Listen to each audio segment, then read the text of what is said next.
Bonjour tout le monde. On va parler aujourd'hui de la leucémie myéloïde chronique.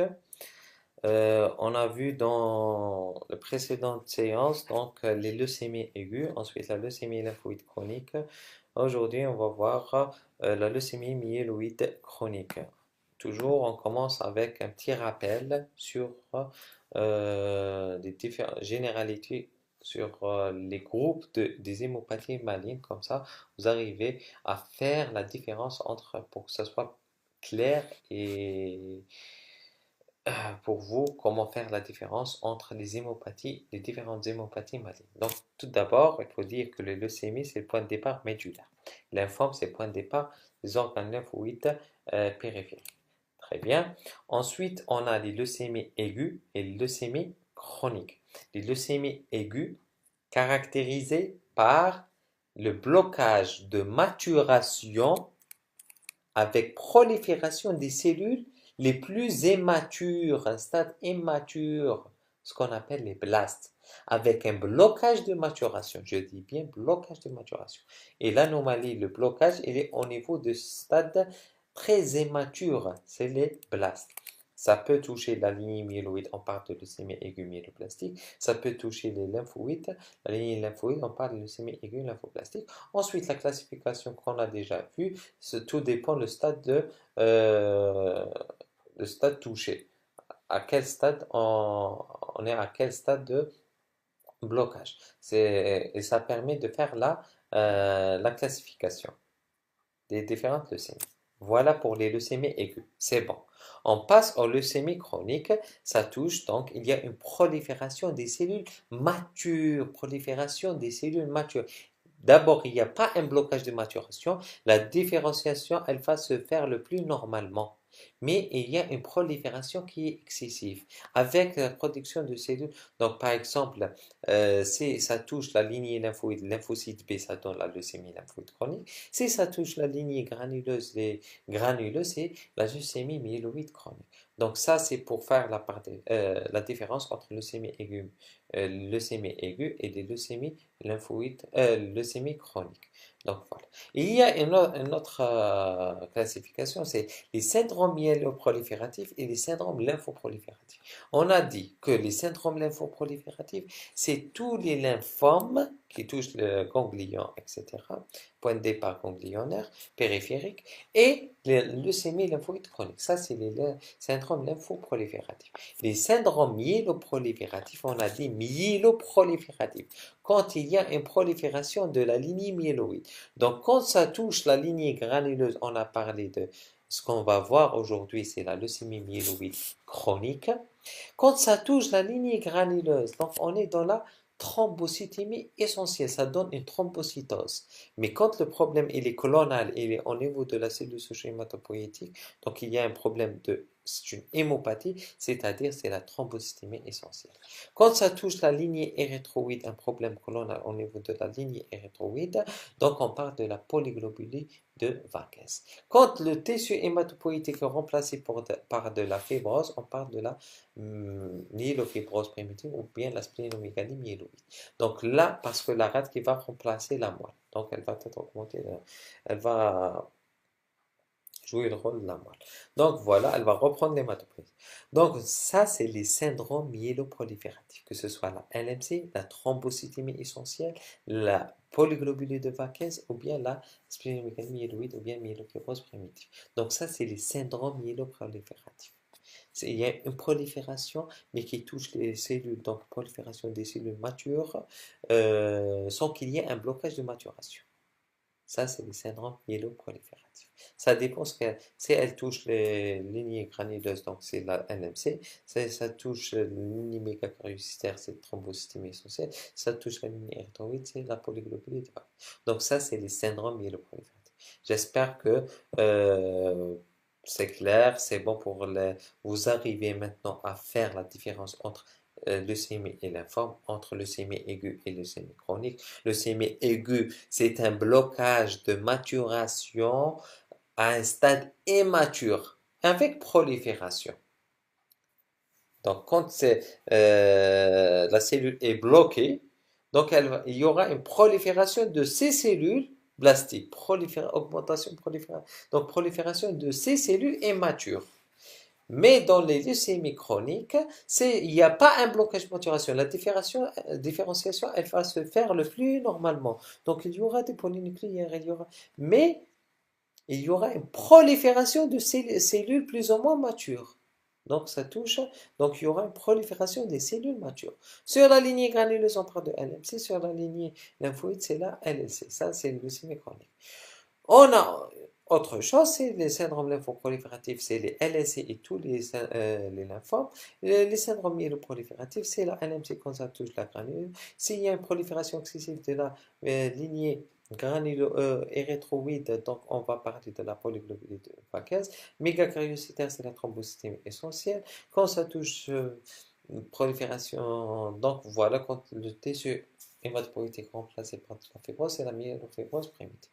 Donc voilà les syndromes myéloprolifératifs.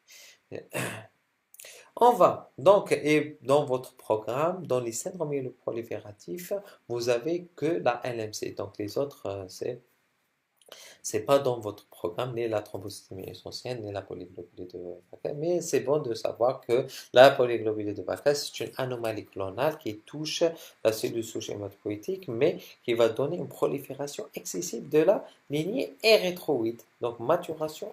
Il y a une maturation, mais il y a une prolifération augmentée de la ligne érythroïde. Thrombocytémie essentielle, c'est augmentation de la prolifération de la ligne mégakaryocytaire. Voilà, voilà, et de connaître globalement c'est quoi les syndromes prolifératifs. Mais dans votre programme, il n'y a que la LMC. Donc la LMC, c'est une hémopathie maligne, clonale, acquise, clonale parce que il y a une anomalie génétique, il y a une anomalie chromosomique, il y a une anomalie chromosomique qui est caractéristique, qui est la translocation NEF22 ou bien, autrement dit, chromosome de Philadelphie, qui est responsable de la synthèse d'une protéine qui est oncoprotéine BCR-APL. Cette oncoprotéine, elle a une forte activité tyrosine kinase. C'est une activité de signalisation cellulaire qui va donner, donc elle donne le signal à la cellule de se proliférer. Donc elle est augmentée cette activité, donc il y aura une prolifération très importante qui est responsable de la maladie. Donc c'est une pathologie maligne clonale acquise. C'est un syndrome qui fait partie des syndromes immunoprolifératifs, anomalie chromosomique quasi constante, voilà. Donc, on a une translocation NEF22. On a le chromosome 22, chromosome 9. Il y a une partie du chromosome 9 qui va se coller, donc elle va se détacher, et il y a une partie du chromosome 22 qui va se détacher, et il y aura un échange entre un échange réciproque, donc une translocation réciproque. Donc la partie du 22, elle va se coller sur le 9, et la partie du 9, elle va se coller sur le 22. Et ce chromosome, on va l'appeler 22-9. Donc ce chromosome, il va s'appeler chromosome de Philadelphie ou bien translocation 9-22, qui est donc le gène, donc 22 ou le gène de PCR, et 9, c'est la partie du gène ABL. Donc, ce gène BCR-ABL, il va être responsable, donc tout gène, il est exprimé en protéines après. Donc, après transformation ADN-ARN, il va être responsable de la synthèse d'une oncoprotéine BCR-ABL qui a une activité tyrosine kinase qui est très tyrosine kinase. Cette tyrosine kinase, elle est responsable d'une croissance et prolifération cellulaire exagérée, et elle va inhiber l'apoptose, la mort cellulaire programmée au normal. Donc, c'est ça les conséquences. On ne va pas détailler tout ça. Ce qui est important, c'est la croissance, prolifération cellulaire exagérée et l'inhibition de la apoptose. Il y a inhibition de l'adhésion parce que les cellules jeunes qui ne sont pas censées, on ne doit pas les retrouver au niveau périphérique, ils sont collés au stroma, au niveau de la moelle. Mais cette transformation, donc, elle va inhiber l'adhésion, donc il y a un passage de cellules au niveau périphérique. Non seulement dû à l'encombrement et la moelle qu'elle soit étouffée donc de cellules, et il y a l'inhibition de l'adhésion. Il y a la croissance, prolifération exagérée, inhibition de l'apoptose, tout ça il est responsable de la leucémie myéloïde chronique.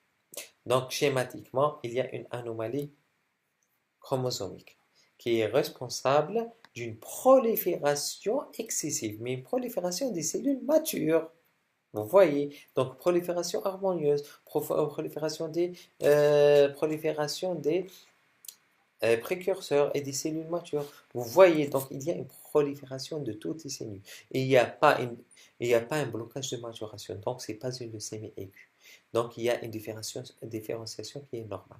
Mais il y a une prolifération des cellules matures, donc on va parler de leucémie myéloïde chronique, phase chronique. Donc il y a une prolifération augmentée. Du coup, il y aura un passage au niveau du sang et le passage des cellules plus ou moins jeunes, donc les précurseurs au niveau périphérique, on va parler de myélémie. C'est le passage des cellules qui sont des cellules jeunes au niveau périphérique. Donc, c'est la myélémie. Hyperleucocytose, c'est dû à la prolifération excessive. Donc voilà pour sur le plan épidémiologique, c'est une pathologie qui est fréquente. En Algérie, elle est 2 fois plus fréquente que la leucémie lymphoïde chronique. L'âge, elle se voit à tout âge, mais généralement chez le jeune adulte, donc entre 30 et 50 ans. Le sexe, légère prédominance masculine. Donc tout ça, c'est clair. Les étiologies, c'est surtout les facteurs favorisants comme le benzène et les radiations ionisantes. La ALMC, elle est considérée comme une maladie professionnelle. Elle est considérée comme une maladie professionnelle. Donc, voilà. On va entamer maintenant la pathologie. Donc, quelles sont les circonstances? Donc, toute pathologie, comme on l'a déjà vu dans tous les différents cours de pathologie, on a les circonstances découvertes, c'est-à-dire le motif de consultation. Ensuite, on a l'examen clinique. Ensuite, on a l'examen biologique. On a des examens biologiques d'orientation et il y a des examens biologiques de confirmation. Ensuite, on fait le bilan des complications et le bilan étiologique. Comme la LMC, l'étiologie reste inconnue, donc on n'a pas de bilan étiologique. On a le bilan des complications. Donc, voilà comment traiter une question. Ensuite, le traitement. Comment traiter une question de pathologie pour rester méthodique. Voilà pour les circonstances découvertes. Le plus souvent, on a une splénomégalie. On a une sensation de pesanteur au niveau de l'hypocondre gauche. On a, par exemple, il fait un hémogramme et il trouve une hyperleucocytose. On a, par exemple, motif de consultation, c'est l'une des complications de la LMC. Par exemple, il a un syndrome hémorragique, on fait un hémogramme, on trouve une hyperleucocytose. Voilà les 50 différences.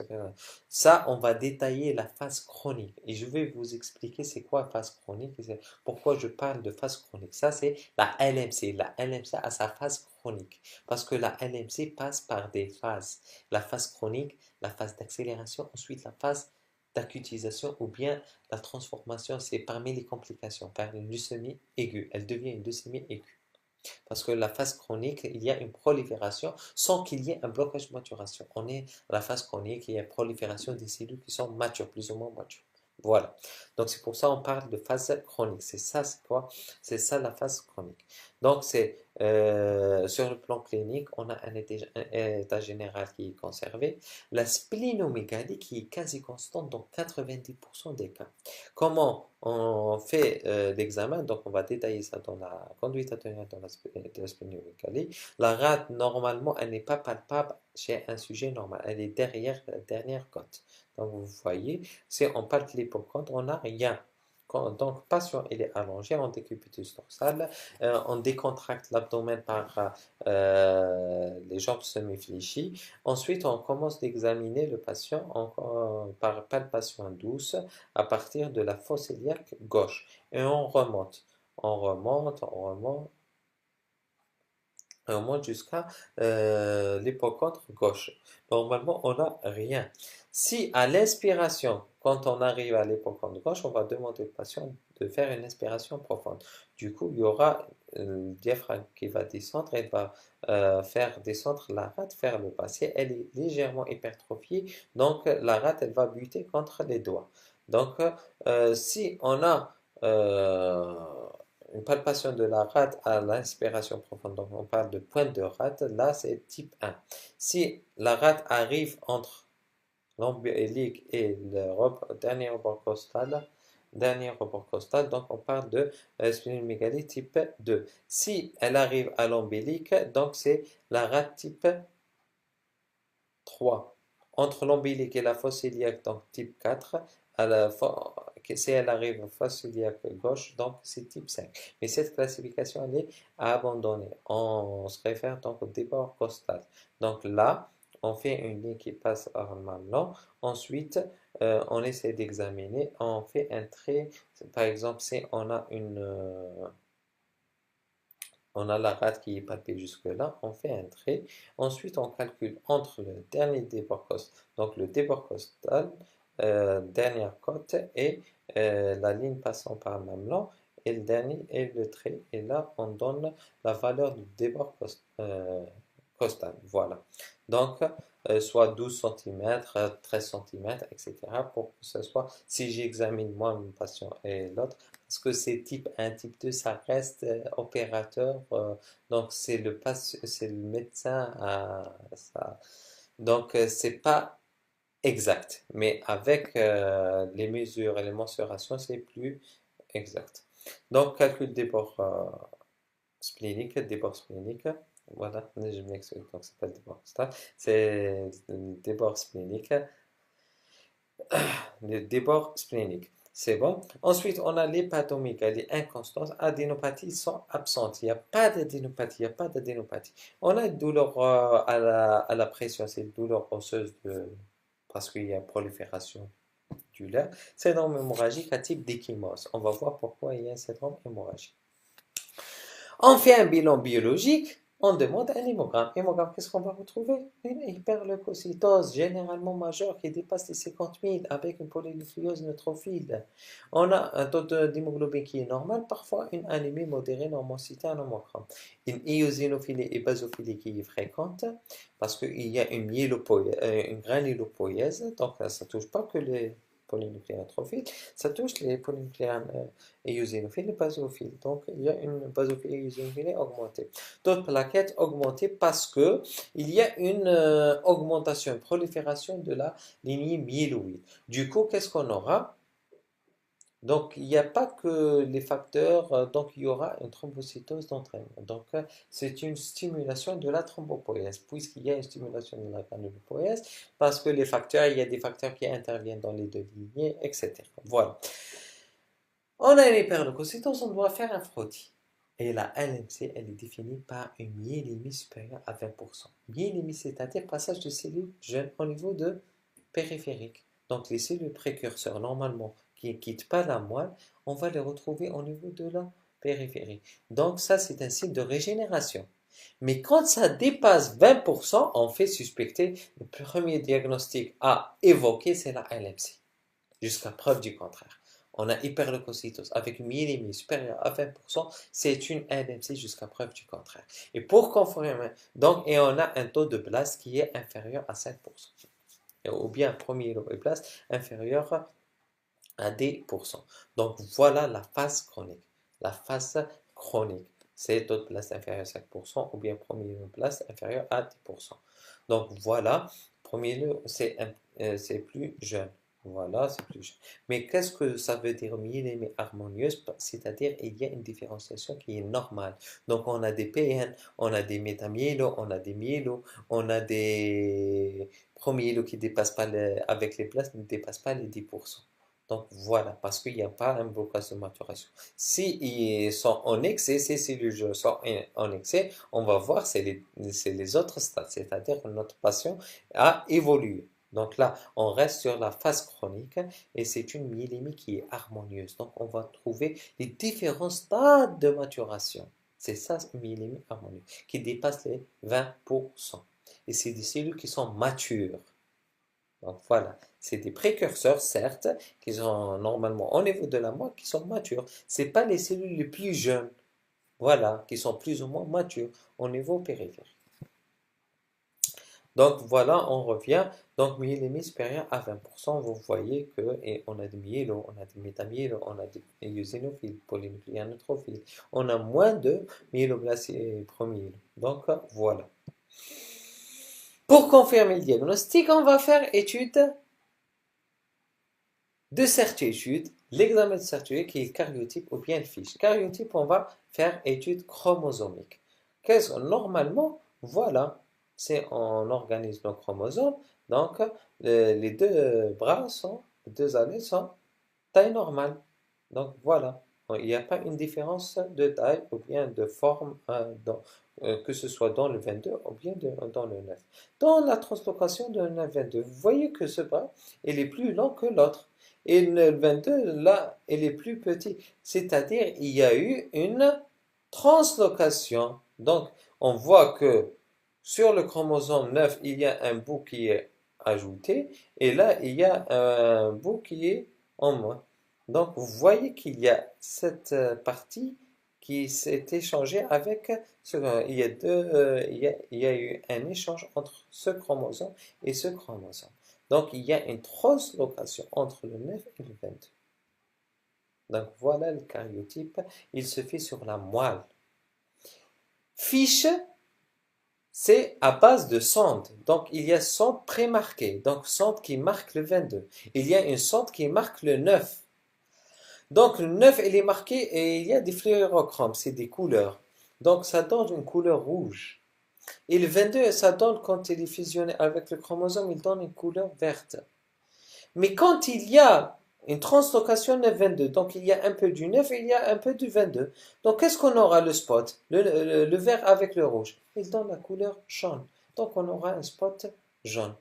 Donc, ce qu'on appelle la translocation 9-22 ou bien BCA à bien positif. Ça, c'est par fiche. Quand le karyotype ne met pas, parfois il y a difficulté d'organiser, il y a un chromosome qui est masqué. Donc, on fait la on fait le fiche donc sur prélèvement médulaire. Biologie moléculaire, c'est détection du transcrit. Directement, on va détecter le transcrit, soit qualitatif, soit quantitatif. On va quantifier et là, ça sert de suivre notre patient. Quand on traite, on va quantifier à chaque fois. Il faut qu'il soit en baisse pour dire que notre patient répond au traitement. Donc, voilà l'étude biologique de confirmation. Les autres, on a la moelle. Médulogramme, elle est indiquée ou non? Elle n'est pas indiquée pour poser le diagnostic. Elle est indiquée pour voir on est à quelle phase. Premièrement, pour permettre de faire la karyotype et pour préciser la phase de la maladie. Si on est en phase chronique, on est en phase accélérée ou bien en phase accusée, on va voir les différentes phases et vous allez comprendre l'intérêt de faire la moelle pour voir. On a dit que le taux de place doit être inférieur à avec premier lot inférieur à 10% ou une place inférieure à 5%. Voilà. Et la moelle, elle va montrer une hyperplasie supérieure à 80%. Donc, c'est les granuleux qui prennent pratiquement, étouffent les autres lignées, qui prennent la majorité de leur hématopoïèse. Composante éosinophile, elle est observée. Donc, myéloblastes promilés doivent être inférieurs à 10% pour dire qu'on est en phase chronique. PBO, elle est inutile. Le taux de acide urique, puisqu'il y a libération du syndrome de Lise, donc libération de l'ADN, donc on a l'acide urique qui est élevé et l'LDH élevé, c'est signe de Lise tumorale. Et il y a le B12 qui est augmenté parce que le transcopalamin qui transporte la B12, elle est sécrétée et elle se retrouve surtout dans la lignée granuleuse. On a dit qu'on peut trouver un syndrome hémorragique sans qu'il y ait thrombopénie. C'est dû à une thrombopathie, c'est-à-dire anomalie de l'agrégation ou bien anomalie de l'adhésion. Donc, on aura une thrombopathie qui est responsable du syndrome hémorragique. Anomalie de la coagulation, c'est-à-dire diminution du facteur 5. On retrouve généralement ça dans les syndromes hyloprolifératifs. Donc, le diagnostic positif, c'est adulte jeune avec splénomégalie volumineuse. On peut ne pas retrouver une splénomégalie. Une hyperleucocytose, tout ça, c'est des éléments d'orientation. Mais il est supérieur à 20% et on doit faire karyotype ou fiche avec translocation qui est positive et puis c'est RBA par biologie moléculaire. Donc, voilà comment poser le diagnostic. Donc, karyotype, il est fait sur moelle. D'accord? Donc, voilà, diagnostic positif de la ALMC. Critères pronostiques pour dire que elle est de bon pronostic, bon pronostic. Donc, il y a plusieurs scores. Le plus utilisé, score de Sokal. Il est basé, donc c'est une formule qui est complexe, soit inférieur à 45 ans, supérieur à 45 ans. Il y a des applications qui nous permettent Donc, ces applications permettent de calculer, donc applications sur médical, etc. On va insérer ces données. On a besoin de l'âge, des bords spléniques, blast, frottis sanguin, plaquettes, hématocrite et le sexe. Et ça va nous donner un chiffre qui va nous permettre de regrouper notre patient, selon les trois groupes. Faible risque inférieur à 0,8, 0,8 à 1,2 au risque intermédiaire supérieur à 1,2, c'est au risque. Et ça joue sur la dose, sur la posologie, sur le traitement et le pronostic du patient. Le TOS, l'ASFOR pour les interférents graduels, c'est des autres facteurs pronostiques. L'évolution sans traitement, elle va suivre les différentes phases. Phase chronique, ensuite phase d'accélération, activation et transformation blastique, leucémie aiguë et le décès. Sous traitement classique, elle va donner une réponse hématologique complète, mais sous ETK qui a changé vraiment la prise en charge et le pronostic de la LMC, on a obtention de RC avec une vie qui est, le patient qui porte une LMC, il va mener une vie qui est normale.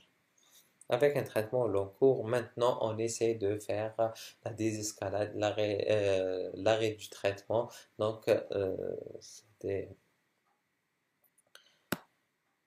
donc ça, c'est l'évolution des trois phases. On a parlé de la phase chronique, c'est-à-dire un taux de blast qui est inférieur, avec premier lot inférieur à 10%. Quand le patient altère son état général et présente un amaigrissement, douleur osseuse, augmentation de la rate, donc là, on suspecte l'accélération. On doit rechercher un des critères de l'OMS qui sont les blasts supérieurs à 10%, mais inférieurs à 20%. Soit basophilie supérieure ou égale à 20%. Plaquettes inférieures à 100 000 thrombopénie, mais en dehors de tout traitement, parce que le traitement peut donner une thrombopénie. Si on a une augmentation du plaquette ou bien taux de globules blancs ou bien de la rate, mais qui résiste au traitement, malgré le traitement, mais il y a augmentation des plaquettes supérieures à 1 million, taux de globules blancs et de la rate. Et, ou bien anomalie chromosomique additionnelle, anomalie génétique additionnelle. Donc voilà, un de ces critères nous classe le patient en phase d'accélération. On a dit la phase chronique, il y a une prolifération des cellules matures. Il n'y a pas un blocage de maturation. Là, on commence à avoir le blocage. Ça, c'est l'accélération. Un taux de blast entre 10 à 19.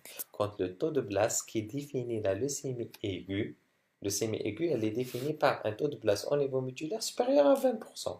Très bien. Donc, si on a un taux de blast qui dépasse les 20% au niveau surtout médulaire, c'est pour ça la moelle nous permet de classer notre patient. À quelle phase on est? Parce que le traitement n'est pas le même, que ce soit sur les doses et le traitement. Là, on est dans la leucémie aiguë. C'est le traitement de la leucémie aiguë. C'est bon, on va la traiter comme leucémie aiguë, cette phase. Accélération, on augmente les doses de la leucémie chronique. Leucémie chronique, on va traiter le plus normalement. Voilà, c'est pour ça c'est très important de classer notre patient, on est à quelle phase. Ça, c'est à retenir ce tableau. Très bien. Voilà les différentes phases. Ensuite, les autres complications, comme tous les syndromes myéloprolifératifs, puisque donc il y a libération des éléments procoagulantes, protéines procoagulantes, donc on aura susceptibilité aux thromboses veineuses et artérielles, donc priapisme, AVC, etc. Crise de coude parce qu'il y a libération de l'acide urique, donc on aura une erythrémie. Complications hémorragiques parce qu'il y a une thrombopathie ou bien déficit en facteur 5 le plus souvent. Donc voilà. Les autres diagnostics différentiels, c'est les autres syndromes myéloprolifératifs. Quand il y a une prolifération clonale de la lignée érythroïde, on parle de polyglobuline de Vaquez. Sur les plaquettes, c'est la thrombosystémie essentielle. Et si le tissu hématopoïétique est remplacé par de la fibrose, c'est la splénomégalie myéloïde, parce que la rate qui va prendre le relais, donc elle va reprendre l'hématopoïèse, donc on aura une fibrose de la moelle, donc myélofibrose primitive ou bien splénomégalie myéloïde. Il y a les autres LMMC, leucémie API. Donc ça, c'est les autres syndromes myéloprolifératifs. Nous, dans le programme, vous avez que la leucémie myéloïde chronique. Ça, c'est les différents diagnostics différentiels. Un point, je voulais vous expliquer une chose. Il y a la polyglobulie, pour que ça soit clair. La polyglobulie, si le patient vient chez vous, consultation, vous allez faire un hémogramme. Donc, il y a polyglobulie, on la suspecte quand il y a des signes d'hyperviscosité, c'est-à-dire il y a la viscosité qui est augmente. Donc, il y a des céphalées, une hyperémie, c'est le contraire de l'anémie. Donc, il y a les mots. La polyglobulie, elle est définie vraie, la polyglobulie vraie, elle est définie par augmentation de l'hémoglobine, de l'hématocrite et du globule rouge. Globule rouge qui dépasse les 6 millions, l'hématocrite qui dépasse 49%, et l'hémoglobine qui dépasse les 16,5 chez l'homme et 16 chez la femme. Donc voilà la définition de polyglobulie vraie.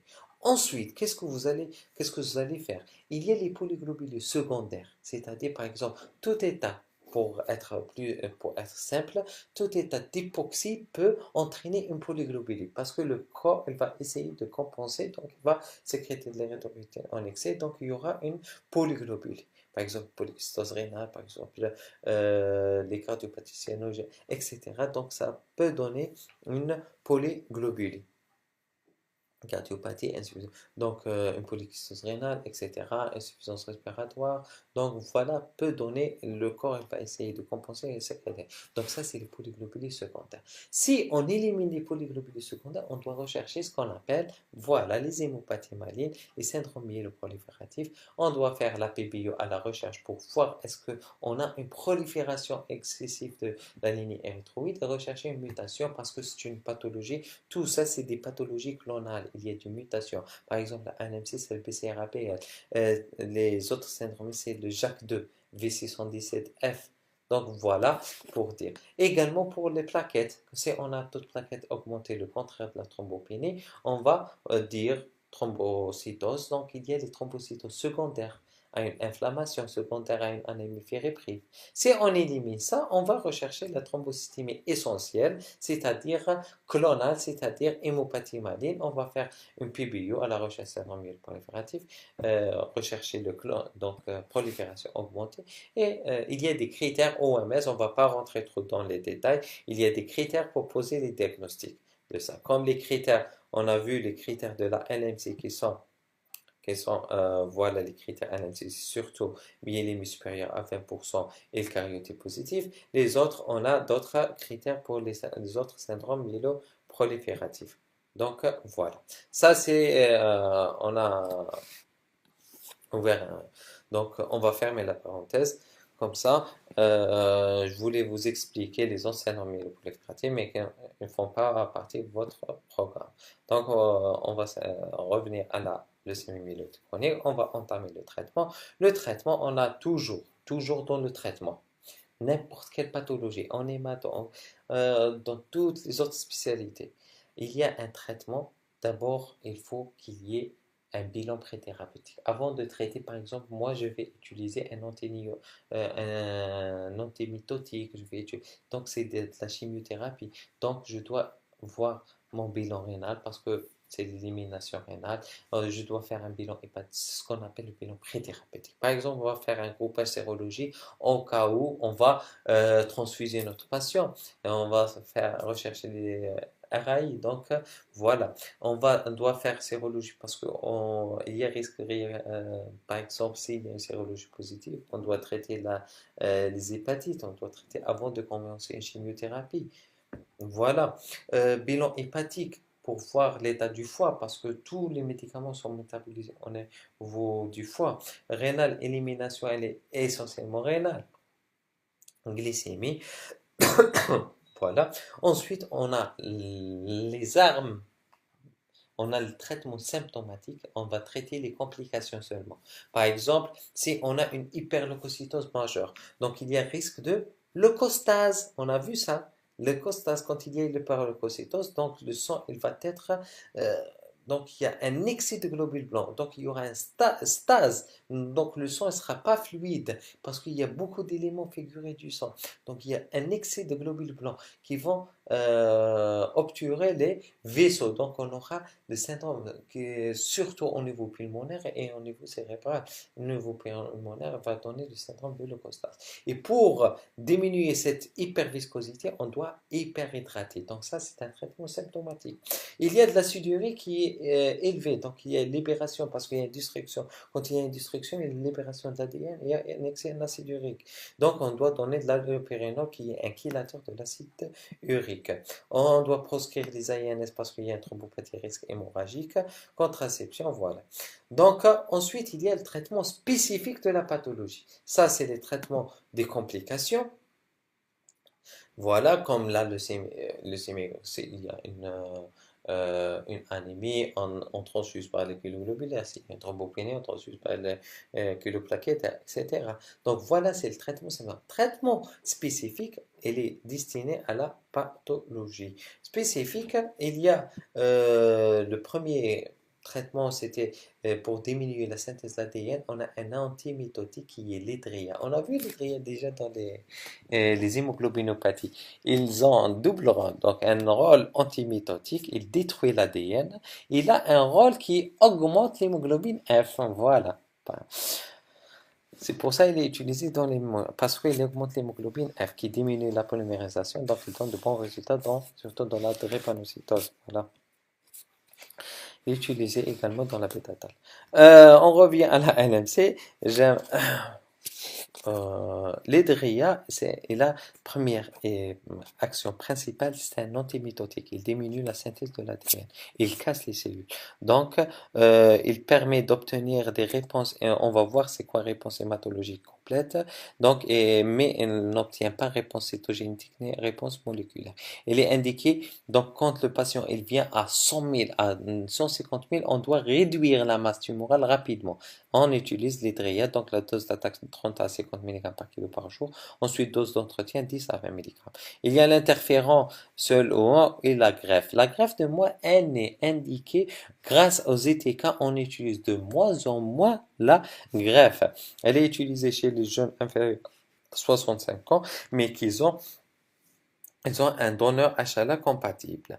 Mais la greffe de moi, elle n'est réservée qu'aux patients qui résistent aux ETK ou bien ils sont en phase de la leucémie aiguë, phase accélérée au plastique.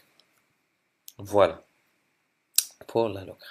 Donc, le traitement spécifique de la LMC qui a changé, qui a donc augmenté, changé vraiment la prise en charge de la LMC, c'est les inhibiteurs de la tyrosine kinase. On a dit que dans le mécanisme, c'est le gène, il va être responsable de la synthèse d'une protéine oncoprotéine qui a une activité tyrosine kinase. Tyrosine kinase, c'est une voie de signalisation qui signale à la cellule d'augmenter la prolifération. Donc, qu'est-ce qu'on va faire? On va inhiber cette activité tyrosine kinase grâce aux inhibiteurs de tyrosine kinase. Il y a les inhibiteurs de première génération comme l'imatinib et les inhibiteurs de deuxième génération comme nilotinib et le dasatinib. Et il y a la posologie qui est claire, donc 100, 400. Ce qu'il faut savoir, le plus important dans le traitement, donc il y a le volet symptomatique et le volet spécifique. Le volet spécifique, il y a les antimitotiques comme l'hydria. Donc, si le patient vient en urgence avec hyperleucocytose majeure, on commence avec l'hydria. Dans les structures spécialisées, on dispose on a les TK, donc on commence après réduction de taux de globule blanc, on commence les ETK. Donc il y a les ETK, donc inhibiteurs tyrosine kinase de première génération. Il y a une posologie 400 si on est à phase chronique. C'est pour ça très important de connaître les phases. On donne 600 mg, c'est accéléré, 800 mg pour la phase plastique, mais là c'est la prise en charge phase plastique ou bien la phase acutisée, c'est la phase de la leucémie aiguë. On traite comme leucémie aiguë et on rajoute le traitement de l'hématinib. On rajoute ce traitement mais à une dose plus importante. Il faut surveiller la toxicité hématologique, il faut surveiller prise de poids, l'œdème périphérique, une surveillance hépatique et il y a des recommandations. En cas d'augmentation, on réduit les doses, on arrête temporairement. Donc ça, c'est On ne va pas rentrer trop dans les détails. Ensuite, on surveille notre patient. On surveille la toxicité, on surveille l'efficacité. L'efficacité, il y a une réponse hématologique complète, c'est-à-dire il n'y a plus de rate, il y a taux de globules blancs et redevient normal avec taux de plaquettes et absence de myélémie. C'est ça la réponse hématologique. Il y a la réponse cytogénétique, c'est-à-dire absence de chromosomes de Philadelphie. Ensuite, la réponse moléculaire, c'est un ratio qui est inférieur à 0,1 et ma complète, c'est BCR-ABL indétectable. Le ratio. Voilà donc les différentes réponses. Ensuite, on a donc voilà c'est ça l'imatinib, cytanib, bêta. Et il y a les deuxième génération. Pourquoi il y a première, deuxième, troisième génération? Parce que parfois on a une résistance première génération. Parfois il tolère mal première génération, donc on passe deuxième génération. On a nilotinib, par exemple, on commence nilotinib, il tolère pas nilotinib, on commence dasatinib, il tolère pas dasatinib, on passe nilotinib. Si elle répond pas à l'imatinib, donc on passe deuxième génération. Donc voilà pourquoi il y a d'autres générations qui sont de plus en plus efficaces. Ils ont une activité anti-tyrosine kinase plus importante. Donc voilà.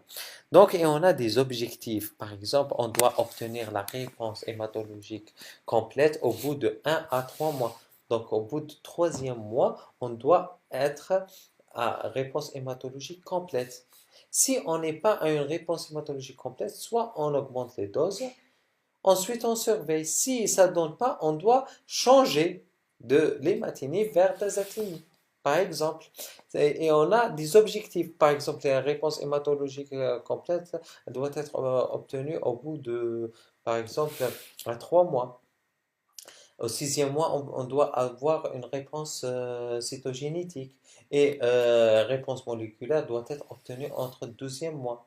Donc voilà les objectifs euh, et comme ça nous permet, grâce à ces objectifs, donc c'est des critères de l'OMS et de l'ENN, donc qui vont nous permettre de guider notre surveillance. Donc la surveillance, elle doit être clinique. On surveille donc l'efficacité du traitement, donc la rate, et les effets secondaires du traitement, les œdèmes, etc., la tension. Voilà. Et biologique, on doit également surveiller l'efficacité par une numération formule, l'hémogramme, frottis sanguin, et la toxicité bilan hépatique, rénale, phospholipidique. On doit surveiller, faire des karyotypes chaque 6 à 12 mois et faire études moléculaires par surtout quantitatif, 6e, 12e et 18e mois jusqu'à l'obtention de la réponse moléculaire complète. Ensuite, ça va être période. Donc voilà ce qu'il faut savoir sur la NMC. Donc globalement, c'est une maladie qui appartient, c'est une leucémie myéloïde chronique, c'est le point de départ parce que l'anomalie c'est au niveau de la cellule souche et l'anomalie c'est au niveau médulaire. Donc voilà. Mais il y a pas un blocage de maturation, il y a une prolifération des cellules matures. C'est pour ça que c'est une leucémie myéloïde chronique. Chronique. Elle appartient à un syndrome myéloprolifératif. On a vu que le syndrome myéloprolifératif, ça englobe la leucémie myéloïde chronique quand ça touche la lignée granuleuse, polyglobulite de Backes quand ça une anomalie clonale qui touche la lignée érythroïde, une prolifération excessive, et quand ça touche le mégakaryocyte, c'est la thrombocytémie essentielle. Quand il y a de la fibrose, c'est la myélofibrose. Donc voilà.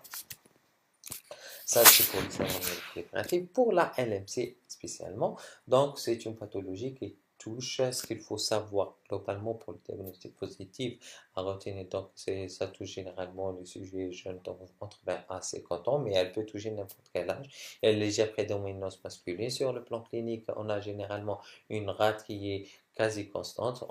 Pour définir la rate, on définit le déport splénique, c'est plus exact.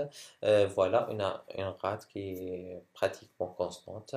Dans 90% des cas, on a douleur osseuse cliniquement. Sur le plan biologique, on a une hyperleucocytose souvent majeure qui dépasse les 50 000. On fait un frottis sanguin, on retrouve une myélémie qui dépasse les 20%. Mais les places qui doivent être inférieures à 5%, ou bien comme les places inférieures à 10%. Ensuite, on fait la moelle, pour confirmer le diagnostic, on doit faire rechercher le chromosome de Philadelphie ou bien BCR-APL par karyotype sur moelle ou bien donc biologie moléculaire. On a le biomol, donc on fait le RT-PCR ou bien le RQ-PCR. RT-PCR, c'est quantitatif, RQ, c'est qualitatif. Voilà, si on a le chromosome qui est positif, donc on est devant une NMC. On doit stadifier l'NMC. On est en phase chronique, ou bien phase d'accélération, ou acutisée, blastique. Donc les trois phases, il faut les retenir. On a la phase chronique, on vient de parler de la phase chronique. La phase acutisée, accélération, c'est-à-dire les plaques qui augmentent, les cellules jaunes augmentent. Donc il y a le blocage de maturation commence. Donc, on va virer vers la leucémie aiguë. Comme on a vu hier, la leucémie lymphoïde chronique, parmi les complications, elle va se transformer en lymphome de haut grade de malignité. Mais dans la leucémie myéloïde, elle peut se transformer en leucémie aiguë. Leucémie aiguë, qu'est-ce que ça veut dire leucémie aiguë? Leucémie aiguë, c'est-à-dire blocage de maturation, donc apparition de blast. Donc c'est ça. La phase d'accélération, donc les blasts qui commencent à augmenter, donc c'est entre 10 à 19%. Et il y a les autres critères, c'est à retenir. Donc, une basophilie qui dépasse 20%, une thrombocytose ou bien une thrombopénie, en dehors de tout traitement ou bien toxicité et augmentation de la rate, altération de l'état général. Donc, il y a des critères à retenir.